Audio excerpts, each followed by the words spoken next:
you and I. What do we have to lose? 'Cause I'm wasting all my time thinking of. Hey everyone, how's it going? So today's video is going to be on how to work out, and I know it seems really simple and really basic and straightforward, but I really wanted to get this video out there for you guys because I feel like a how-to video on how to work out that is really thorough and covers all of the bases is something that a lot of people could use. So here we go. How to work out. My first suggestion is to get a gym membership. Get a gym that's either A, close to work, or B, close to home, or both. For me personally, I will tell you that my gym is really close to my home and really close to my work. So I can clock out of work, and if I pack my gym clothes, I can go straight to the gym. Or I can go home and then go to the gym before or after work, you know? So that's just something that you really need to keep in mind, so that way those days that you're tired and you don't want to go to the gym, it isn't an excuse that the gym is really far. The gym is 30 minutes away, the gym is 40 minutes away, ideally less than 20 minutes. I recommend that you get a gym tour, that you ask one of the staff members to give you a tour around the gym, to check it out, to make sure you actually like the place. Don't just get a membership at the first gym you see, and then after you sign up and they have your card information, you hate the place. It smells, the equipment's trash, it's dirty. Get a gym tour, check it out before you get charged with cancellation fees for canceling your membership because the gym is weird or it's whack. So that's another piece of advice. Alright, so after you get your gym tour, your membership, whatever, familiarize yourself with your gym. Look at the equipment, look at the other people walking around, how the people are using the equipment. Just because they are on the equipment though doesn't mean they're using it right. I will go over form and all the nuances of doing all these exercises, but it doesn't hurt to walk around and see people looking at the equipment, using the equipment, etc. So with working out, some things you need to keep in mind are your basic body movements and what your joints are. So our shoulders and our hips have high mobility because of their ball and socket joints. And our elbows and our knees are limited 180 degrees. And they are on this like lever. So we have these basic movements, and all we are doing is we are adding weight to what our body already does. That's what working out is. So with that in mind, you're doing a bicep curl, your arm already moves in this plane. All we're doing is adding weight, and then what that is doing is it's exercising the muscle. It's putting strain on the muscle in a positive way, and it is an exercise, alright? And honestly, the goal is to keep things simple. It doesn't need to be complicated. It doesn't need to be standing on a yoga ball and you're throwing the weight at a partner, catching it, standing on a yoga ball. It doesn't need to be crazy complicated. Let's just keep things simple, alright? Alright, so how do we start? We need to make a schedule, an exercise schedule that we will follow regularly, so that we were not just going into the gym occasionally and just kind of moving, doing arms, bicep curls and squatting or whatever. We need a schedule to follow, just like we have a work schedule to follow. So I'm going to give you guys a super simple workout program. I'll put it on the screen, and it'll be a basic workout program for you to follow. And it is what I like to call personally a bro split. And this bro split is super simple. Monday is leg day, or it could be a 4-day split. So whichever days you want to work out on our 7-day week, they're yours to pick. But I'm going to make this a Monday through Friday program with Wednesdays off. So Monday, it's going to be a leg day. Back squat, 3 sets of 7, calf raises, 3 sets of 10, goblet squat, 3 sets of 7, leg curl, 3 sets of 8, leg extension, and lunges as a finisher. Now, I made a video on how to back squat already. In this video, there are a lot of details that I go over that you need to keep in mind, and a lot of the small details that are back squatting, like Keeping a big chest while you squat, keeping your back straight the entire time, keeping your neck neutral, chin tucked just a little bit. Breathing in at the top of your rep. And then when you're coming down with the weight, and then you exhale on the way up. With every single exercise, you need to keep in mind your form. Form is king no matter what. You want to control the weights. You don't want to let the weights control you. And you don't want to lift more than you are capable. Because you are an entry-level lifter, you do not want to overdo it with the weights. You want to keep them low and just focus on your form and just hammer down your form, because when you have perfect form, your risk for injury is very minimal. When your form is trash, you know you're at risk for injury, and it's just not worth it. So that's why you can look at my form. I would suggest mimicking my form, because I would like to believe my form is perfect. So some details with calf raises. With our calf raises, ideally we would pause at the bottom and just, once again, we would keep the whole movement really slow, because we want to control the weight and really hit that muscle. I also like putting my hands on the bottom of my calves, so that way I can feel the muscle contract, especially because the calves are a really hard muscle to engage. With our goblet squat, it's just like our back squat, except we're holding the weight up front. And we want to keep a big chest, and we want to make sure we're breaking 90 with our knees and our hips. What that means is we are going, our hip is going below our knees, and our femur is going past 90 degrees. All right, with our leg curl, you want to slowly contract, and once again, I recommend putting your hand on your hamstrings. That way you can feel your hamstrings contracting. With your leg curls, there are different variations. There's laying on your tummy leg curls, there's seated leg curl, and then there's a special hammer strength machine my gym has, where you're actually on one knee and you can do one leg curl at a time. All right, for your leg extension, the opposite of your leg curl. So you're seated and you are putting your hand on your quads and you are extending. Once again, you are controlling the weight and you're just keeping it controlled. All right. Then with lunges, like I've said before, you're gonna keep a big chest. You are doing your big steps, and you are not smashing your knees on the ground, because I've done it before, and your knees, your patella, your actual knee bone, is sore the next day. It hurts.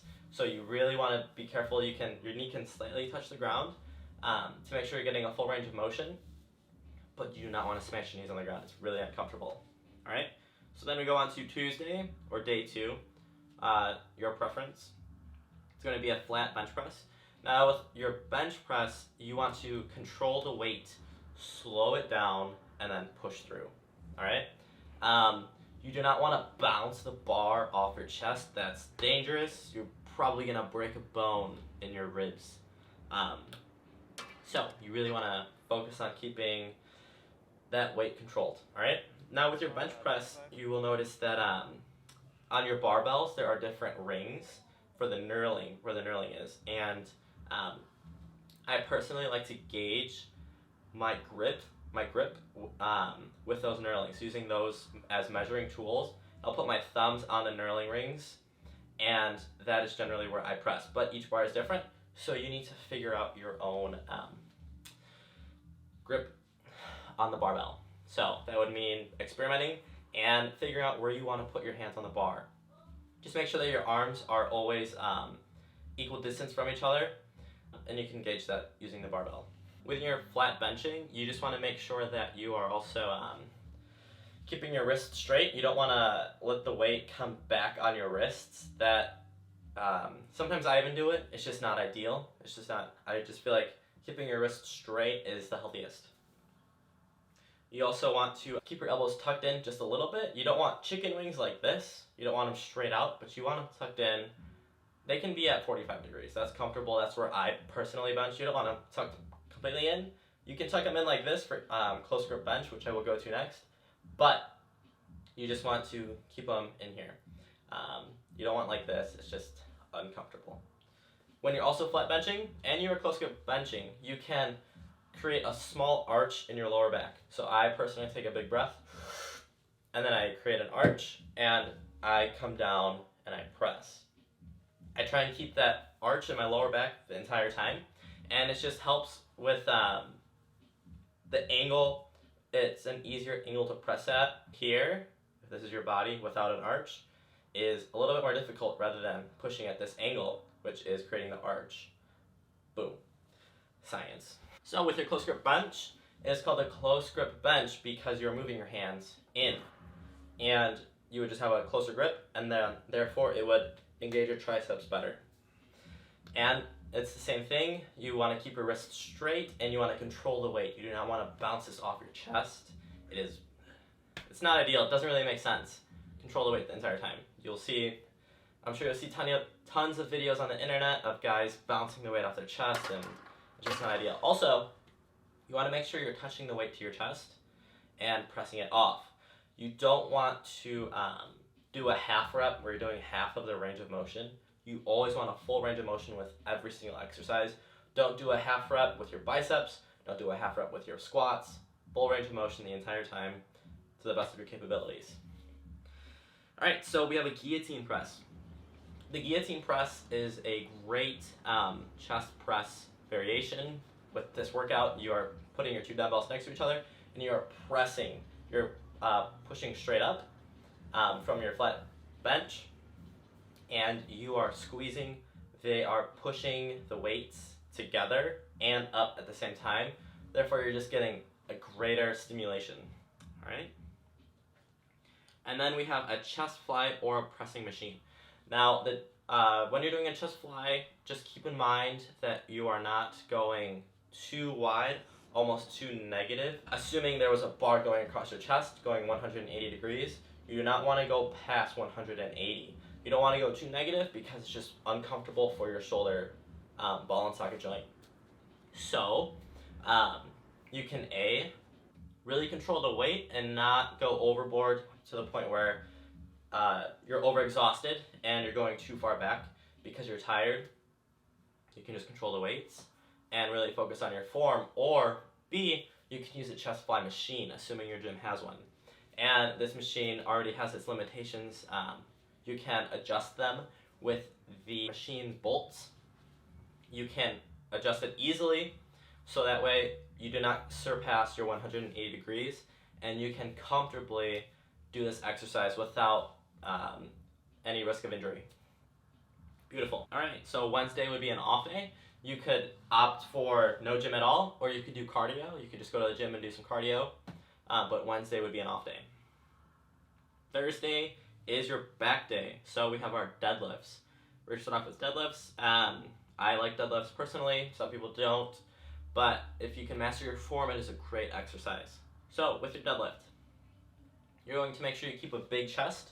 Once again, the entire workout, you want to keep your chin tucked just a little bit, back straight the entire time. You'll notice videos on the internet where a guy has a really arched back. It looks ridiculous and painful, and it's dangerous. So actually, it's not dangerous. I do remember there was this guy who deadlifted 700, and science shows that a little bit of arch in the upper back is totally safe, but don't worry about that. That's for very, very advanced lifters, and you are a very entry-level beginner. So we always want a straight back, except for when we are bench pressing. You can keep a little bit of arch. But we're getting off topic here. So deadlifts, straight back, 100% of the time. We are flat on our feet, which is something I forgot to mention for back squats, but watch my squatting video, all right? So deadlifts, flat feet. We stay on our heels the entire time. We're keeping a big chest. And you start your deadlift by pulling the weight off the ground. Now, when you're deadlifting, when you're pulling the weight off the ground, I don't actually think about pulling it. You are actually pressing it off the ground with your legs. So your arms are more just hooks. You're not pulling the weight with your arms at all. Your arms are just there to assist you and hold the weight. They're just hooks. You don't want to try pulling it with your arms. Just because your arms are a weaker muscle group compared to your legs and your back, they are much larger. So we are pushing the weight off the ground with our legs, just like a leg press machine.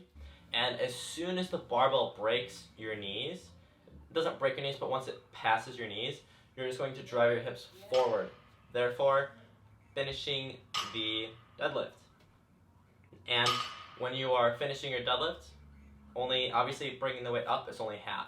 So we want to lower it back, so back to the ground. So you're going to slide your hips, let your hips go back, and then as soon as the weight goes past your knees on the way down, you can slowly let it down, and that way it would hit the ground. Another thing to keep in mind when you're deadlifting, so you're pulling it off the ground with your upper back, which is totally okay, and you're pushing off the ground at the same time. With the deadlift, there's a lot going on at the same time, so those are all details you want to keep in mind. So you're pulling it back with your shoulders, and technically you can pull your shoulder blades back the entire workout, because the deadlift, you're pulling it up the whole time. So you always want to keep your big chest, and you're pulling back. And that is only for conventional deadlift. Sumo deadlift, it's very similar. The only difference is it's a little bit more pressing off the ground with your legs.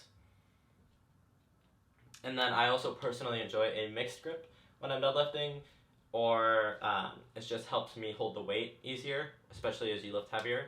But there's absolutely nothing wrong with a mixed grip or double overhand grip. So for your lat pull downs. Lat pull downs, I do an overhand grip. I don't do underhand. That's just me. If you like underhand grip, that's totally alright. But I do a double overhand grip for my lat pull downs. You're just making sure that you pull the bar down as far as you can. I remember when I first started, I was only able to get it to like my chin or my mouth, the bar, but now I can pull it down to my chest. You just need to build the strength and work on your range of motion as you progress. But you just want to pull the weight down using your lats and focus on, if you can, squeezing a pencil between your shoulder blades. That will really help you get the mind-muscle connection with your back. That way it helps you build muscle. Alright, so you have your dumbbell row. With your dumbbell row, you're just going to wrap your hand around the dumbbell, and you're going to pull back. You're going to keep one arm down for support, and I personally enjoy a staggered stance when I'm doing dumbbell rows. Once again, keeping a big chest. Even though I have one arm down, you don't want to let your shoulder blades roll in and arch your back. You always want to keep a big chest and a straight back for every single workout. Alright, so for your dumbbell rows, you're keeping your chest big, like I said, straight back, and you are pulling the weight almost in an arcing motion. You'll notice in the video that you can see almost a J of sorts, or a curve, and that is just making sure I'm not pulling just the weight straight up and down. I'm actually getting a full stretch at the bottom when the weight's close to the ground, and I'm pulling it back. So then we have this seated low row. Seated low row, once again, we're keeping a big chest, and it is very similar to the dumbbell row in that we are pulling towards our bodies. That's also why a lot of back day motions are called pull day. So if you ever hear someone saying I'm doing a pull day, they're generally training their back. So, but on the seated low row, we are keeping a big chest, straight back, and I put my legs on the machine and I pull back. I keep my legs straight, and then I pull the weight into motion. That way I'm holding it engaged, and I'm almost at my starting position. Well, I am at my starting position. And then from my starting position, I come forward a few degrees, and then I will pull my back, and then I will pull the weight with my back. And then I will slowly come forward. I will arch my back just a little bit. I'm not crazy arching it, but I'm gonna let my shoulders come forward, and then I'm gonna pull back with my back and my lats. These are your lats back here on your back. I'm gonna come forward and then pull back. And that is the low row. And then planks. Planks on back day. Just stay on your elbows and you hold your plank. So then on Friday, arm day, we have lateral raises. Lateral raises are for your shoulders. You're coming straight out and you're going laterally with your weights. With your shoulder raises, you want to control the weight the entire time. One problem with lateral raises is getting a lot of swing into it, and then it actually gets your trap muscles, which are up here, into it. So you just want to control the weight and really focus on using your shoulders. That's why looking at yourself in the mirror helps sometimes. it helps you just look at your muscle and visualize yourself using it. So, lateral raises. You want to make sure that you're keeping your arms straight, you are not bending them, and you're not getting too much swing in the motion. Because when you're swinging it, you're using momentum to get the weight up, and you're not actually using your muscle. So that is a huge tip. On every single exercise that we've talked about today, you do not use momentum. You focus on controlling the weight. Therefore, you control the weight, you do not let the weight control you. Cool? Then we have our strict bicep curls. They're called strict. I call them strict. Technically, every single workout would be strict if I named it, because we are strictly using our biceps and we're really focusing on using the weight. I personally do alternating dumbbell curls just because it allows me to focus on using one bicep at a time instead of both. Feel free to do both arms at the same time if you are short on time and you don't have the time to do them alternating. But another tip with the alternating dumbbell curls is you are going to have to count to either 16, or if it's a set of 8 like I have in here, a set of 10 in here, you are going to have to count 1, 1, or 1, 2, 3, 4. It's up to you. Just make sure you actually hit the same amount of sets, same amount of reps for each arm. That way, each arms are trained equally. Next, we have tricep pushdowns.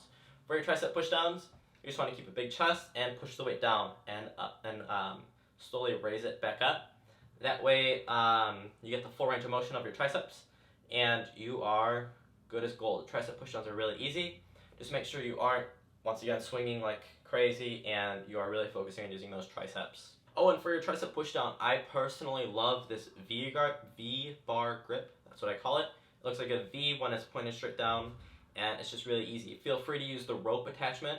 The rope attachment also allows you to get just a really wide range of motion, so it's a great attachment. All right, and then we have seated shoulder press. Seated shoulder press, so with this workout, I'm going to show you how to kick up the weights, which is something I did not include on your incline dumbbell bench, which is essential. When you're kicking up a weight, you're just going to put the weights on your knees, and you are going to you're going to lift your leg as high as you can, pretty forcefully, because we're kicking the weight up onto our shoulder, and then kicking the other weight up onto our shoulder, and then we are ready to press. You don't want to smash the weight in your shoulder, just be reasonable, but you're going to kick the weight up on your shoulder, and then you're ready to press. Whether it's for your incline dumbbell, for your chest, or for your seated shoulder press for your shoulders. With this motion, you just want to make sure that you are pushing the weight straight up and it's coming down. I personally, I'll show you right here, I stop at 90 degrees.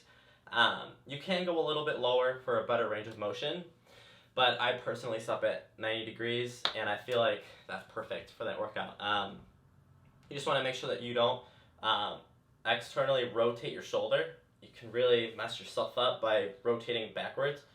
You just want to keep the weight straight up and down, and controlling the weight the entire time. Next, we have a easy bar curl or a straight bar curl, depending on your preference. Now, with the easy bar curl, the easy bar has different angles and different bends depending on your preference for your arms or the workout.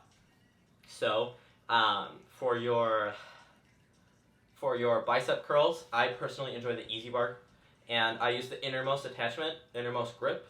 That way, it's just easiest on my wrists and everyone's wrists, and comfort levels are different with different things. So you can do a barbell also, which is just a straight bar that you squat with, or you can use an easy bar, and the weight would be dependent on your strength. So heavy is also relative. So if you're doing 10 pounds, it'd be heavy, or 100 pounds. It's all your strength level. And then we have a single arm cable tricep extension. With this workout, I actually don't use any attachments. I just grab the actual knob that you would attach the carabiner to, the clip, and you pull down and you can feel your tricep engage. Now, I personally recommend putting my hand, I put my arm under my armpit and I pull down. That way you can actually, your triceps are on the back of your arm, so you can actually feel it engage as you push down. My arms are actually kind of sore right now. But that's it. I hope I hit all the bases, and Thank you so much for watching the video. Good luck. Feel free to DM me and ask any questions down below.